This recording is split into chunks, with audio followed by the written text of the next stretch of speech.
मेरा नबी इशारा करे। कुछ दो तीन बंदे अजे भी हजरत सुभान अल्लाह नहीं कह रहा तो सिर्फ मेरे वाल वेखी जाते ने, पता नहीं लगता है मौलवी पहली बार वेखे। यकीन जानो मैं बलोचों च मौलवी हाँ तो मैनू तो नजर आ जाता है।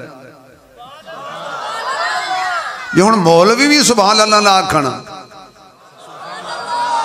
हालांकि मौलवियों को ज्यादा सुभान अल्लाह आखना चाहिए, क्यों ये मौलवी हजूर का सदका ज्यादा खाते हैं। पागल हो गया अमरीका, मौलवी खत्म कर दो। मौलवी खत्म होंदे नहीं, मौलवी खत्म पढ़ते हैं। ये खत्म होंदे ने, दुनिया को दाल हजम नहीं होंदी। सदका तो रद्दुल बला, आसमान तो बला नाजिल होवे, सदका करो। सदका आसमान दी नाजिल होने वाली बला नू खा जाता है। ते मौलवी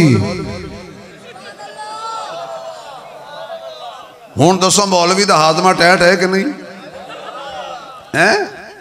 ज्यादा खा लिया डॉक्टर तेरे गए ना, मौलवी कहता कोई गल नहीं। एक मौलवी साहब गए डॉक्टर को, पेट दर्द, उस आख्या ये दवाई है ही पानी नाल चखा। उस आख्या डॉक्टर बेवकूफ आदमी है, दवाई खावन की गुंजाइश हो तो मैं चमची हलवे न खा लवा।